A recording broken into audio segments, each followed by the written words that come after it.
ये देखिए रात की पूजा ये हो चुकी है जो कि शाम को किया था, और अब गणेश जी का आगमन होने वाला है तो उनकी तैयारी किए हैं।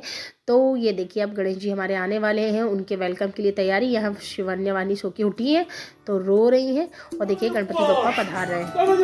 गणपति बप्पा, गणपति बप्पा, गणपति बप्पा।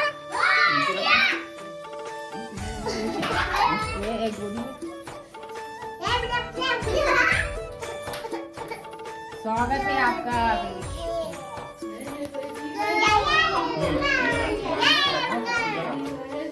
वो फटाफट ला दो।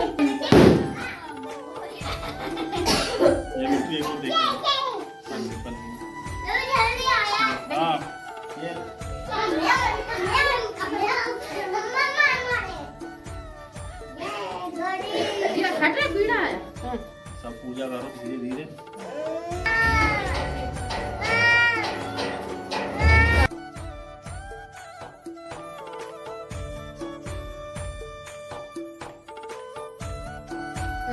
पंडित प्रदीप मिश्रा जी ने बताया था जब गणपति जी का आगमन हो तो उनका स्वागत करना चाहिए और दरवाजे पे हमें स्वस्तिक बनाना चाहिए। स्वस्तिक बनाने से हम कहते हैं कि रिद्धि सिद्धि हमेशा हमारे घर में होती है। तो मैंने दरवाजे के फ्रंट में एक तरफ हल्दी से स्वस्तिक बनाया था, एक तरफ कुमकुम से बनाया था, जैसा कि मुझे कथा में पंडित जी ने कहा था।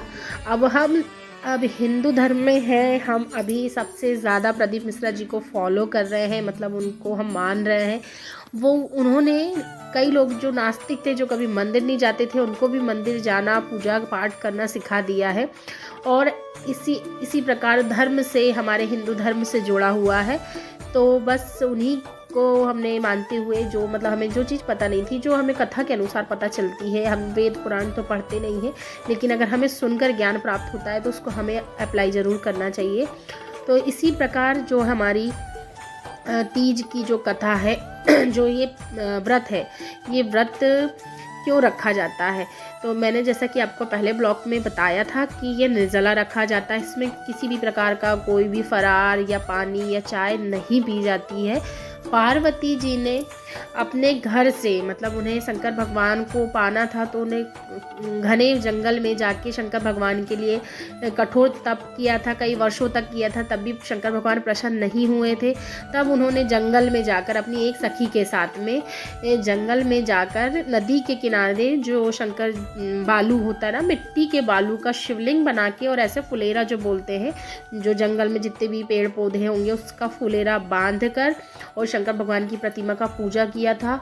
और इस कठिन व्रत से शंकर भगवान जी प्रसन्न होकर माता पार्वती जी को वरदान दिया था कि मैं आपको पति के रूप में मिल जाऊंगा। तो तब से इस व्रत की महत्वता है, या हर साल भादो शुक्ल की तिथिया को यह तीज व्रत मनाया जाता है, जिसको हम हरितालिका तीज कहते हैं और तीजा के नाम से भी इसे जाना जाता है। तो यह व्रत सभी महिलाएं अपनी अखंड सौभाग्य के लिए, सुहाग के लिए यह व्रत रखती हैं। कुंवारी कन्या अच्छे वर की प्राप्ति के लिए रखती हैं। तो इस प्रकार इस व्रत की बहुत ज़्यादा मान्यता है, और ये देश में कई जगह, हर जगह मनाया जाता है। यूपी में, बिहार में, और कहा जाता है नेपाल में भी कई क्षेत्रों में ये व्रत को मनाया जाता है, और बहुत धूमधाम से मनाया जाता है। मैंने जैसे आपको बताया था कि परंपरा धीरे धीरे चेंज होते जा रही है, लेकिन अगर आप पुरानी कथा के अनुसार व्रत रखते हैं तो ये व्रत दिन भर निर्जला व्रत होता है, जो कि 24 घंटा का व्रत होता है, और ये अखंड वो बोलते हैं ना। और एक बात और मैं कहना चाहूँगी, सब जब भी हम इस व्रत को रखें किसी भी, तो क्या होता है कि लेडीज़ लोग अलाली कर जाती हैं। अलाली कैसे कि इसमें कहा जाता है पूरा 16 श्रृंगार करना चाहिए, हमें मेहंदी लगाना चाहिए, महावर लगाना चाहिए, हाथों भर भर चूड़ी पहनना चाहिए, नए कपड़े वस्त्र पहनना चाहिए। तो कई लोग सोचते हैं कि हमारी एज हो गई है, अब हमसे नहीं होता। नहीं, अगर आप सुहागन हैं तो आपको हमेशा अच्छे से तैयार होकर किसी भी व्रत की, कोई भी व्रत हो आपको करते हैं, आप अगर करवा चौथ करते हैं, तीज करते हैं, तो आपको सारे व्रत ऐसे ही आपको ईश्वर ने इतना सौभाग्यशाली बनाया है जिनके लिए आप व्रत रख रहे हैं। तो आपको 16 श्रृंगार करना चाहिए और सजने संवरने की कोई उम्र नहीं होती है। अगर आपके पति आपके साथ हैं, अगर आप 70 के हो, 75 के हो या 80 के भी हो गए हो, आपके पति आपके साथ में हैं, तो आपको उनके लिए हमेशा तैयार होना चाहिए। और इसमें कोई एज मायने नहीं रखती है कि आप किस एज के हो, कि अभी आपकी नई शादी हुई है, कि आप पुराने हो। आपको अपने हस्बैंड के लिए हमेशा तैयार रहना चाहिए।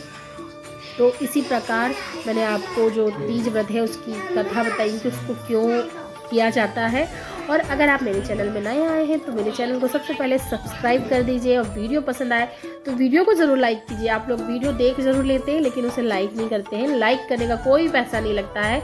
अगर आप लाइक करते हैं तो मुझे खुशी होती है कि चलिए मैंने आपके लिए ब्लॉग बनाया तो आपको पसंद आया।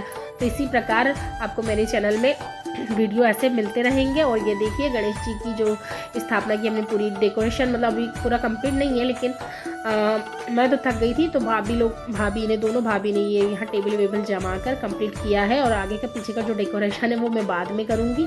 और गणेश जी पंडित जी आ गए हैं तो स्थापना की तैयारी हो रही है।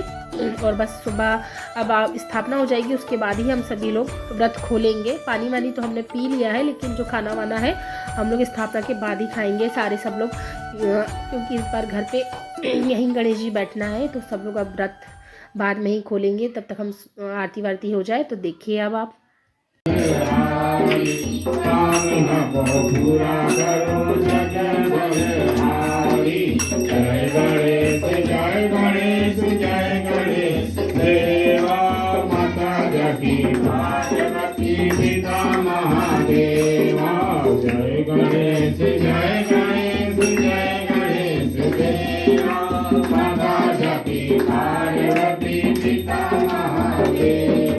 शंकर भगवान की बोले पंचानन राधे हंसासन करुणासन हंसासन करुणासन यशवाहन धारे हरि ओम हर हर हर महादेव। ओ भुज चार चतुर्भुज दस भुज अति शोभे बोले दस भुज अति शोभे। तीनों रूप निरखता तीनों रूप निरखता त्रिभुवन जन मोहे हरि ओम।